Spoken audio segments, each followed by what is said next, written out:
లేచినబడి వెళ్తూ పాటు శ్రేష్ట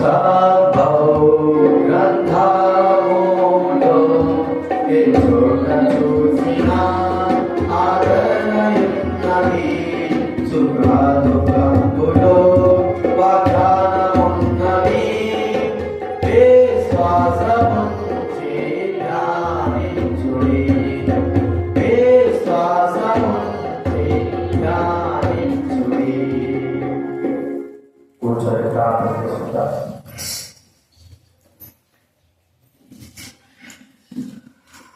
ప్రేమల తండ్రి, గొప్ప కృపగలిగినటువంటి దయగలిగినటువంటి జాలి కలిసి మా ప్రభువా మీకు కృతజ్ఞతలు చెల్లిస్తా ఉన్నాం తండ్రి. ఈ యొక్క ఉదయకాల సమయంలో ప్రభావ మిమ్మల్ని స్థితించే అంతా బాధ్యత మాకు స్తోత్రాలు. ఈ దినానికి క్షణానికి మా జీవితాలు యోగ్యం కావు అని మాకు తెలుసు. అయినప్పటికీ మీ ప్రేమ మీ దయా వార్తలు బట్టి మమ్మల్ని రక్షించేందుకు మీకు కృతజ్ఞతలు చెల్లిస్తా ఉన్నా తండ్రి. మీ స్వరం చేయండి, మీ మాటలు దయచేయండి, చెప్తాను ప్రభావ కావలసిన వారు తీసుకురండి. బైబిల్ భక్తి దయచేయండి. వారి ఇష్టానుసారమైనటువంటి జీవితం కాకుండా దైవ సన్నిధికి జీవితం కలిగిన వారుగా ఉండడానికి అనుగ్రహించడానికి వారి ద్వారా సహాయపడ్డారు. అదే రీతిలో వాక్యం ద్వారా మీరు మాట్లాడాలని మీ స్వరం చేయండి. మీ జ్ఞానం పట్ల తెలుస్తూ సహాయం చేయవలసిన ఆలోచిస్తాం ప్రభావ. ఆత్మకు సత్తుగా ఆరాధించే బాధ్యత మాత్రం గ్రహించవలసిన ఆలోచిస్తాం. యేసు ప్రభువు నామమున ప్రార్థించి వెళ్తున్నాము తండ్రి.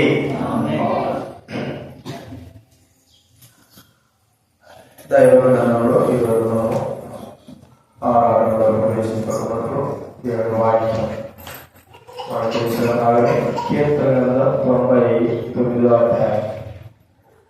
కీర్తన గ్రంథం 99వ అధ్యాయము 3వ వచనము 5వ వచనం. బైబిల్ మధ్యలో నుంచి 504 పేజీ.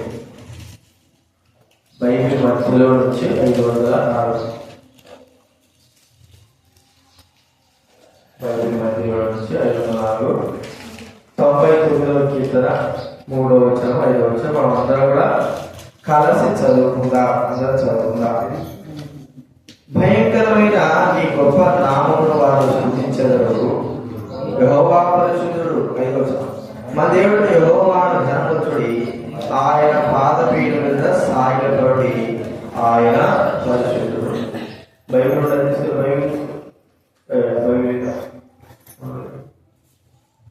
ఈ దగ్గర అదే బైబిల్ కూడా దేవుడు పరిశుద్ధుడు అనేటువంటి మాట మనం ఈ సంవత్సరం అంతా కూడా ధ్యానిస్తూ వచ్చాం. ఆయన పరిశుద్ధత గొప్పతనాన్ని ఎంత గొప్పవాడు అనేది మనము గుర్తు చేసుకుంటా ఉన్నాం. చూడండి 93వ కీర్తన 5వ వచనం. 93వ కీర్తన 5వ వచనం. అందరం చదువుకుందాం. దాని పక్క పేజీ 502 పేజీ పక్క పేజీ 92 కీర్తన 5వ వచనం. నీ శాసనములు ఎన్నడూ తప్పిపోవు యెహోవా, ఎన్నటెన్నటికీ నీ పరిశుద్ధతే నీ మందిరమునకు అనుకూలము. ఎన్నటెన్నటికి కూడా పరిశుద్ధత. ఆయన పరిశుద్ధుడు, మరి ఆయన మందిరము కూడా పరిశుద్ధతనే అనుకూలము. ఎన్నటెన్నటికి పరిశుద్ధతే నీ మందిరమునకు అనుకూలం. కాబట్టి ఆయన సన్నిధి యొక్క పరిశుద్ధతను అనుభవించేటువంటి వారంగా మనకు దేవుడు అనుగ్రహించాడు. తన పరిశుద్ధతలో భాగం అనుగ్రహించినట్లుగా ఆయన సన్నిధి యొక్క పరిశుద్ధతను మనకు అనుగ్రహించుకున్నాడు. చూడండి, ఇంకో మాట చదువుకుందాం. కీర్తన గ్రంథం 20వ అధ్యాయం. కీర్తన గ్రంథం 20వ అధ్యాయము 2వ వచనం దయచేసి చదవండి.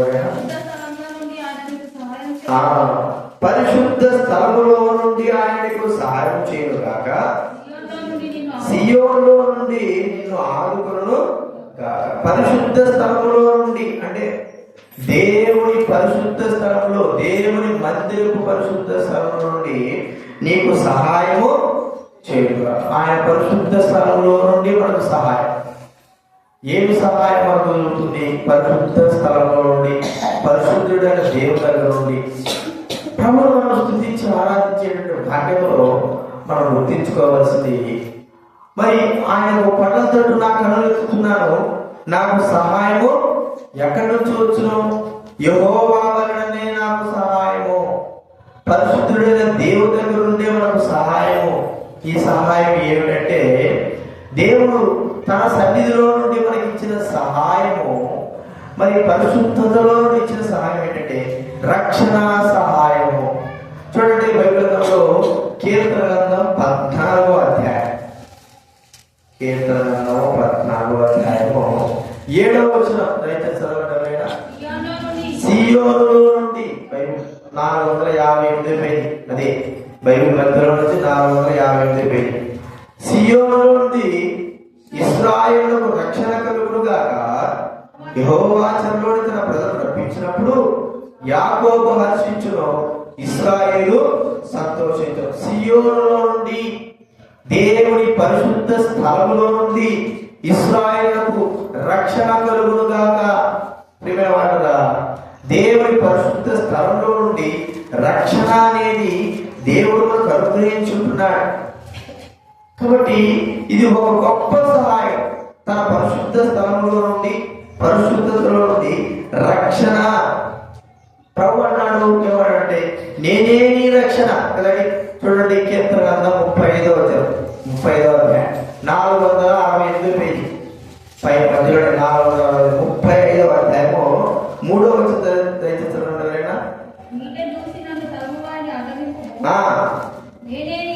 నేనే నీ రక్షణ అని, నేనే నీ రక్షణ అని నాతో సెలవిమ్ము. ప్రియమైన వాళ్ళ,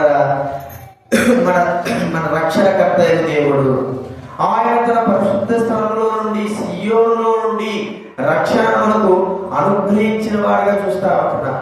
మనం ఆలోచిస్తే రక్షణ ఎక్కడి నుంచి మొదలైంది? యేసు ప్రభు శిలువ యెరూషలేములో వేయబడింది. యెరూషలేము దేవుని యొక్క సన్నిధి, పరిశుద్ధ ప్రదేశము, దేవుడు నివసించే స్థలము.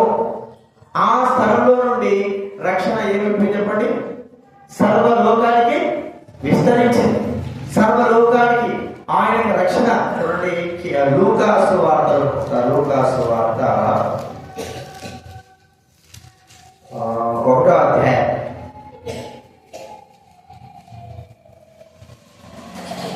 75వ వచనం. లూకాసు వార్త బైబిల్ వెనక నుంచి 51వ పేజీ. వారికి బైబిల్ వెనక నుంచి 50వ పేజీ, 50వ పేజీ. లూకాసు 1వ అధ్యాయం 75వ వచనం. వారికి విమోచన కలగజేసెను, వంశమునందు మన కొరకు రక్షణ శృంగమును, అనగా మనలను ద్వేషించు వారందరి చేతుల నుండి తప్పించి రక్షణ కలుగజేసెను. రక్షణ శృంగము. ఇది ఆయన సన్నిధిలో నుండి బయలుదేరింది. దేవుని సన్నిధి, యెరూషలేము ప్రాంతము, దేవుడు నివసించే స్థలము, అది పరిశుద్ధమైనటువంటి స్థలము. ఆ స్థలంలో నుండి దేవునికి సహాయమైన రక్షణ బయలువెళ్ళింది. ప్రియవారులారా, ఈ దినాన దేవుడి రక్షణ మనమందరం కూడా పొందుతున్నాం. మనమందరం కూడా దేవుడి రక్షణ, ఆయన రక్షణ మనము కలిగి ఉన్నామని ఒకసారి గుర్తించుకోవాలి.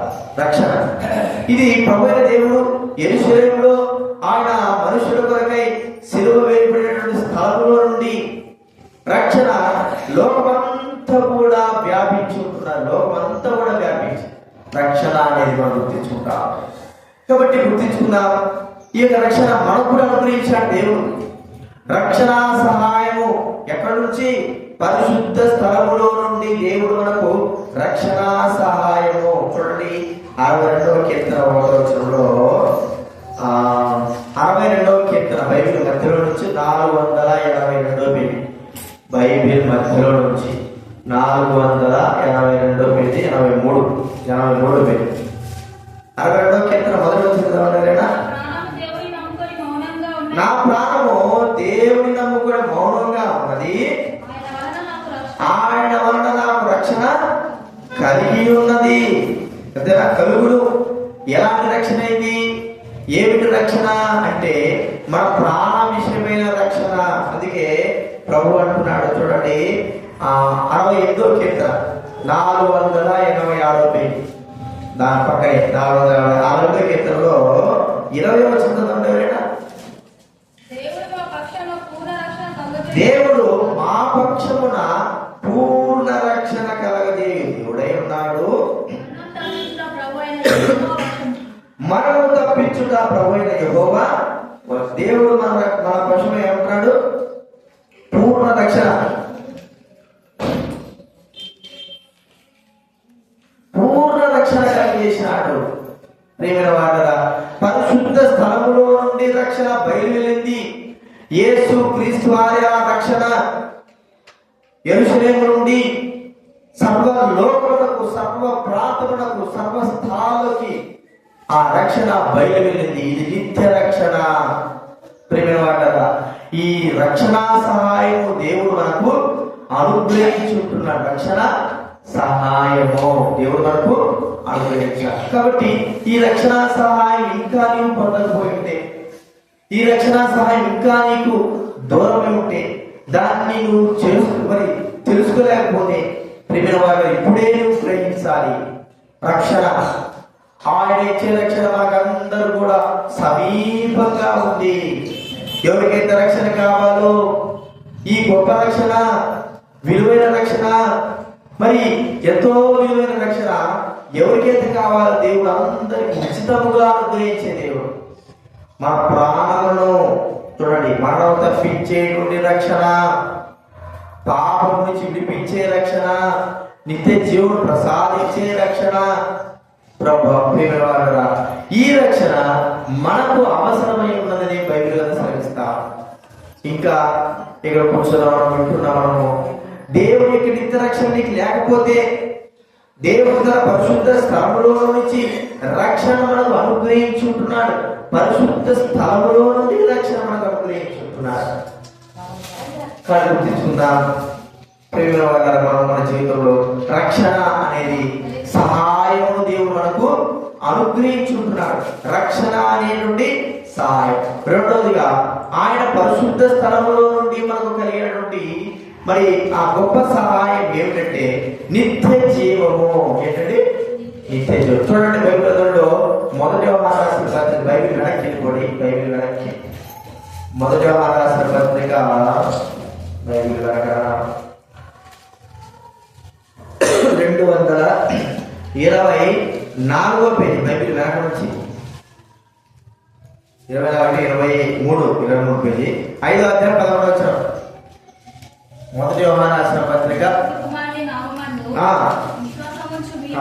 అధ్యాయం 11వ వచనము. ఆ సాక్ష్యమేమనగా దేవుడు మనకు నిత్య జీవమును దయచేసెను, ఈ జీవము ఆయన కుమారుని యందున్నది. ఎక్కడుందండి? కుమారుని యందున్నది. ఈ కుమారుడు ఎక్కడి నుంచి వచ్చాడు? పరలోకము నుండి ఆయన దిగి వచ్చిన వాడుగా చూస్తుంటున్నాం. చూడండి, మనం చూస్తా ఉంటే యేసు ప్రభువారు పరలోకం నుండి వచ్చిన యోహాను సువార్త 6వ అధ్యాయం, యోహాను సువార్త 86వ పేజీ, బైబిల్ వెనక నుంచి 86వ పేజీ, బైబిల్ వెనక నుంచి 86వ పేజీ, 6వ అధ్యాయము 50వ వచనం చదవండి. 50 చదవండి ఎవరైనా.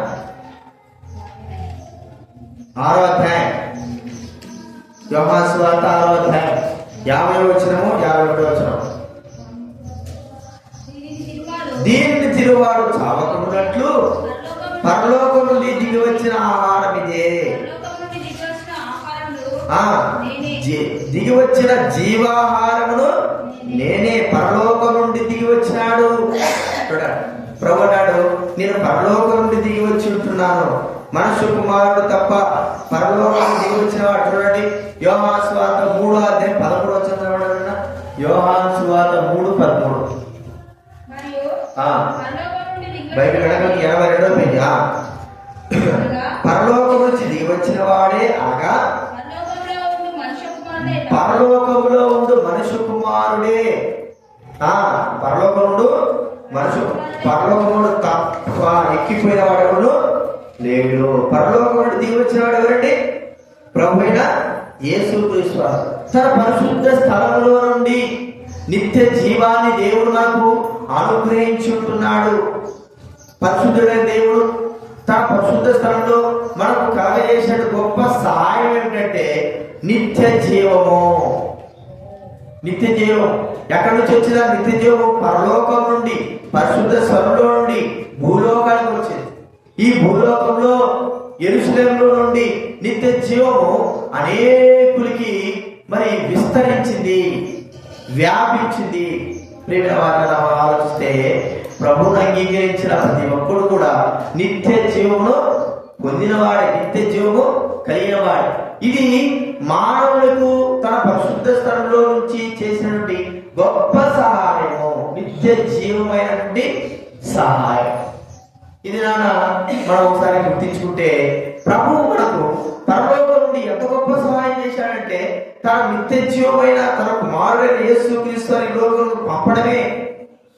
పరిశుద్ధ స్థలంలో నుండి, ఆయన నివసించే స్థలంలో నుండి నిత్య జీవముగా యేసుక్రీస్తు వారి లోకంలోకి అనుదించుకుంటున్నాడు. ప్రియమైన వారరా, ఇది ఒక మానవునికి అనుగ్రహించిన గొప్ప సహాయం. మనం చూస్తే కరువులో బాధలో ఉన్న వారికి ఏం చేస్తారంటే ఈ దినాల్లో మరి యుద్ధం జరిగింది. పాకిస్తాన్ వైపు మరి ఇజ్రాయెల్ దేశానికి, ఇరాన్ వారికి యుద్ధం జరిగింది. ఎలాగంటే గాజా దేశం, గాజా ప్రాంతంతో భయంకర నాశనం, ఏం లేదు, అంత పడలేదు. అయితే ప్రజలు మరి నిరాధులైపోయినారు. అన్నం లేదు, నీళ్ళు లేవు. నీళ్ళు ఎట్టున్నాయి? పక్కన చూస్తే సముద్రం నీళ్ళు తాగలేదు. అంత భయంకరమైనట్టే ఆ ప్రాంతం, అంత భయంకరం. అప్పుడు అలాంటి శరణార్థులకి ఆ దేశ ప్రాంతం ఏం చేసిందంటే పైన చెరికాటం ఏం చేస్తున్నా చెప్పండి, భోజన పట్టాలు ఈ వాటర్ పంచుతున్నారు. ఎట్లా అంటే ఆ సమయంలో వారి పరిస్థితి ఎట్లుందంటే కొద్దిగా సరే తింటే సరిపోతుంది అని ఆహారం కొరకు, నీళ్ళ కొరకు పైనుంచి ఎదురు చూసేవారు. అలా జరిగింది. అంటే వారు జీవం కొరకు, బ్రతకడానికి కొరకై వారి ఆహారం కొరకు ఎదురు చూసినట్లుగా మన జీవితాలు కూడా పరలోకం నుండి ఎదురు చూస్తా ఉంది. ఏమిటంటే నిత్య జీవం యొక్క సహాయము. ఆ నిత్య జీవం యొక్క సహాయం ఎదురు చూస్తా ఉన్నారు. ఆ ఇశ్రాయేలు ప్రజలు ఎదురు చూస్తా ఉన్నారు. ఎలాగ మనం చూస్తే యోహాను 4వ అధ్యాయంలో 23వ పేజీ బైబిల్ నుంచి 63వ పేజీ 25వ వచనం చదవండి ఎవరైనా. 4:25. ఆ స్త్రీ ఆయనతో క్రీస్తనబడిన మెస్సియా వచ్చునని నేను ఎరుగుదును. ఆయన వచ్చినప్పుడు మేము ఎరుగుదును, ఆయన వస్తాడు, మాకు సమస్తాన్ని తెలియజేస్తాడు. మనం ఆలోచిస్తే ప్రభు దేవుడు ఆయన రాకడ కొరకై ఎదురు చూస్తున్నారు. ఎవరైనా పరలోకం నుండి, పరిశుద్ధ స్థలంలో నుండి పంపబడేటువంటి నిత్య జీవము, పరిశుద్ధ స్థలంలో నుండి పంపబడేటువంటి నిత్య జీవం ఎదురు చూస్తున్నారు. ఎదురు చూస్తున్నట్లుగానే యేసుక్రీస్తు రూపంలో నిత్య జీవము ఈ లోకంలోకి వచ్చి ఉంటున్నది. యేసుక్రీస్తు వారు తీసుకొచ్చాడు. యేసుక్రీస్తు వారు తనే నిత్య జీవంగా ఈ లోకంలో మారాడని మనం చూస్తా ఉంటున్నాం. ప్రియమైన వారలారా, నిత్య జీవం మనకు అనుగ్రహించడానికి గొప్ప సహాయకుడుగా ప్రభువైన యేసుక్రీస్తు వారు ఈ లోకంలోకి ప్రవేశించినాడు. పరలోకం నుండి, పరిశుద్ధ స్థలంలో నుండి నిత్య జీవాత్మముగా, జీవాహారముగా, జీవజలముగా మనకు అనుగ్రహింపబడ్డాడు. కాబట్టి మనం గుర్తించుకుందాం, ఆ ప్రభు స్తుతిద్దాం. ప్రభా, నీ పరిశుద్ధ స్థలంలో నుండి నీవిచ్చేటువంటి జీవమాహారం, జీవజలమైనటువంటి నీ కుమారుడు ఈ లోకంలోకి పంపి ఉన్నావు. ఎదురు చూసినట్లుగానే నీవు మాకు జీవాహారాన్ని అనుగ్రహించావు ప్రభా. ఎదురు చూసినట్లుగానే జీవాహారాన్ని అనుగ్రహించావు. కాబట్టి ఆ జీవాహారం పొందిన వారు, పరలోకం నుండి సహాయం పొందిన వారు, పరిశుద్ధ స్థలంలోని జీవాహారమైన యేసు క్రీస్తు వారి పొందిన వారమైన మనము ప్రభువును మనం ఏం చేయాలి? స్తుతించి ఘనపరచవలసిన వారంగా ఉంటున్నాం. మొట్టమొదటిగా ఆయన పరిశుద్ధ స్థలంలో నుండి మనకు కలిగిన సహాయం ఏంటి? నిత్య రక్షణ మనకు అనుగ్రహింపబడింది. రెండోదిగా సహాయం ఏంటి చెప్పండి? జీవాహారము, జీవము, నిత్య జీవము యేసుక్రీస్తు రూపంలో మనకు అనుగ్రహింపబడింది. మూడవదిగా మనం చూస్తా అంటే ఆ పరిశుద్ధ స్థలంలో మనకు అనుగ్రహింపబడిన ఒక గొప్ప భాగ్యం అంటే మరి ఆయన స్థలంలో ఆయన సన్నిధిలో నిలిచేటువంటి భాగ్యము దేవుడు మనకు. చూడండి, కీర్తన గ్రంథం 24వ అధ్యాయం, కీర్తన గ్రంథం 24వ అధ్యాయం 3వ వచనం. ఆయన సన్నిధిలో నిలిచే భాగ్యము ఇది మరి మనకు అనుగ్రహించుంటున్నాడు. కీర్తన గ్రంథం 24వ అధ్యాయం 3వ వచనం.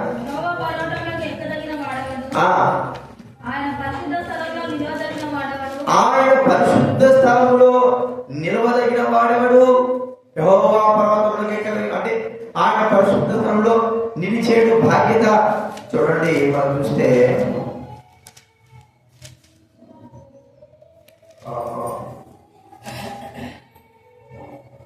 జకర్యా గ్రంథం 3వ అధ్యాయం, జకర్యా గ్రంథం 3వ అధ్యాయం 7వ వచనం. జకర్యా గ్రంథం 3వ అధ్యాయం.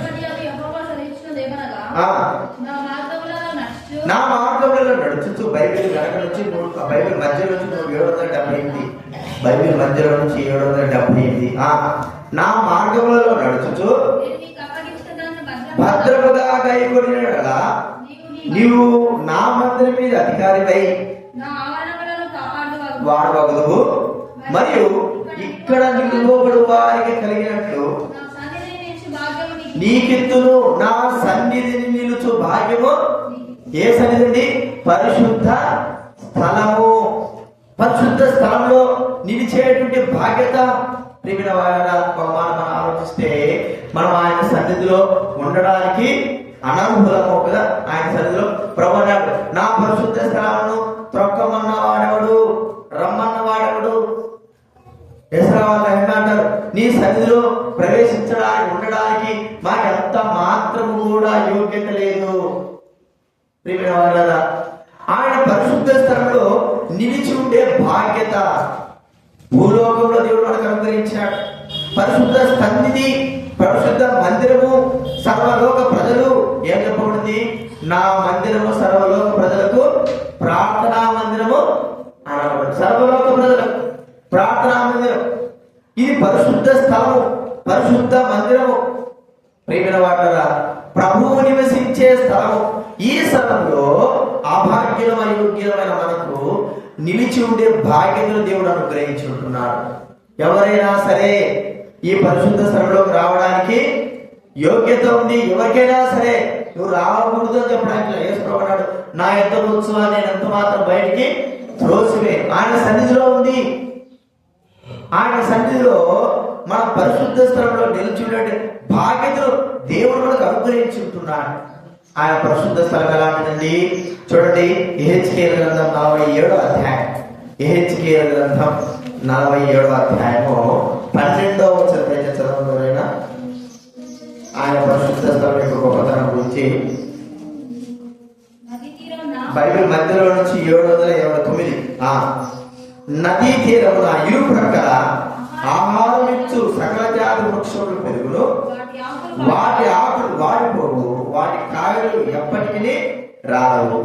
ఈ నది నీరు పరిశుద్ధ స్థలములో నుండి పారుచున్నది కనుక ఆ చెట్లు నెల నెలకు కాయలు, వాటి పండ్లు ఆహారములకు, వాటి ఆకులు ఔషధములకు ఉపయోగము.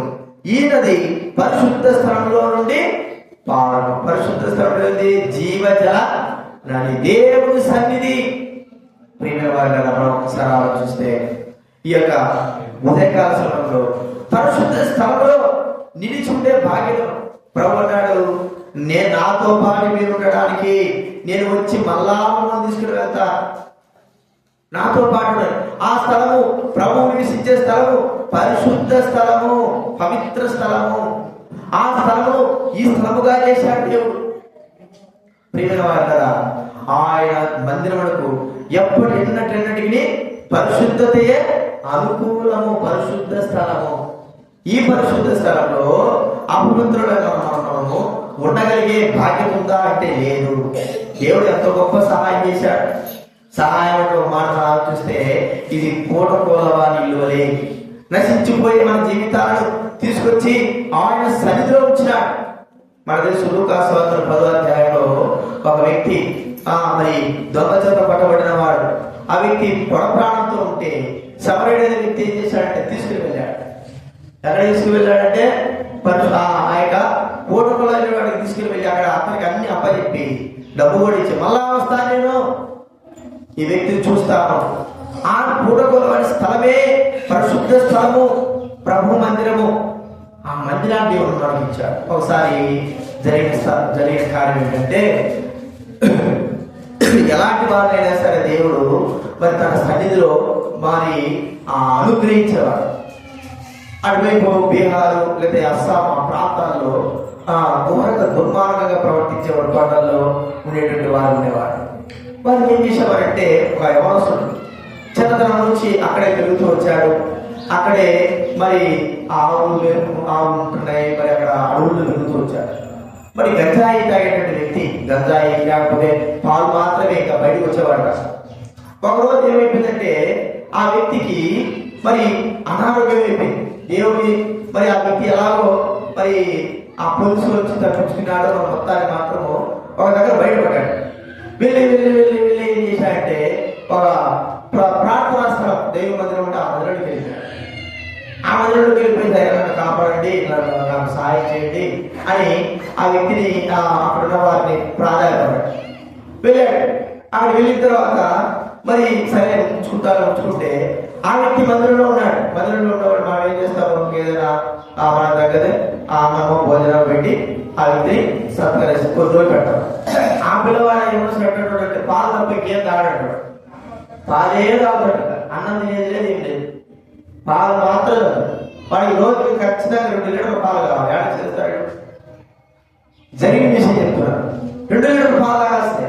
సరే, కొన్ని రోజుల తర్వాత వానికి 2 లీటర్ల పాలు ఇస్తామని చిన్నగా చిన్నగా చిన్నగా ఏమైపోయిందంటే వాడికి పాలు మనకి అన్నం పెట్టాడు. అన్నం పెట్టి కొన్ని రోజులు ఏం చేశాడంటే దేవుని మందిరంలో ఆ వ్యక్తిని మంచిగా దేవుడికి వాక్యం ద్వారా తన యొక్క మనసులో మార్చబడి తర్వాత ఆ వ్యక్తి ఆ ప్రాంతంలో సేవ చేస్తూ వచ్చాడు. చూడండి, పూటకోలవాని ఇల్లు అయినటువంటి దేవు మందిరంలో ఆ మందిరంలోకి రావడానికి పాపాత్ములైన వారికి అర్హత లేదు. అంటే దేవుడు వారికి ఆ వ్యక్తి ఎంత సహాయం చేశాడు. ఇదినా దేవుని సన్నిధిలో మనం ఉన్నామంటే ప్రియమైన వారు గుర్తించుకుందాం. ఆయనకు సహాయము, ఆయన సన్నిధిలో నిలిచే బాధ్యత మనకు అనుగ్రహించినాడు. పరిశుద్ధ స్థలములో నుండి మనకు సహాయం చేస్తున్నాడు. ఆ సహాయమే ఆయన సన్నిధిలో ఉండగలిగే బాధ్యత ఇచ్చినాడు. ఎవరికి లేదు ఈ బాధ్యత, మనకు మాత్రమే దక్కింది. కాబట్టి ప్రభు సన్నిధిలోని పరిశుద్ధ స్థలంలో నుండి సీయోనులో నుండి మనకు కలిగినటువంటి సహాయాన్ని ఒకసారి గుర్తు చేసుకొని మొట్టమొదటిగా రక్షణ సహాయము. ఆ రక్షణని యెరూషలేము మొదలుకొని భూమి అంత వరకు యేసుక్రీస్తు వారి రూపంలో అనేకుల రక్షణ కారణమే. నిత్య జీవము, పరలోకం ఉండేటువంటి పరిశుద్ధ స్థలంలో నిత్య జీవమైన యేసు ప్రభువు వారు ఈ భూలోకంలోకి మనకు సహాయకుడుగా సహాయం చేయడానికి నిత్య జీవాన్ని ప్రసాదిస్తూ వచ్చాడు. మూడవ మనం చూసుకుంటున్నాము, ఆయన సన్నిధిలో నిలిచేటువంటి బాధ్యత. పరిశుద్ధ స్థలంలో ఉండగలంటే అర్హత బాధ్యత ఉండాలి. అది మనకు లేదు, కానీ దేవుడు మనకు అనుగ్రహించాడు. ఆయన సన్నిధి మనకు అనుగ్రహించాడు. ఈ 3 విషయాలు మనం గుర్తించుకున్నాం. ప్రభువును మనం స్తుతిద్దాం. ప్రభువా, నీ సన్నిధిలో నీ పరిశుద్ధ స్థలంలో నాకు కలుగజేసినటువంటి గొప్ప మేలులు సహాయం బట్టి మిమ్మల్ని స్తుతించి మహిమపరిచి ఆరాధిస్తున్నారని మనం గుర్తించుకొని ప్రభువును మనము ఆరాధిద్దాం. ఆరాధనలో ప్రవేశిద్దాం. ఒక పాటలు కింద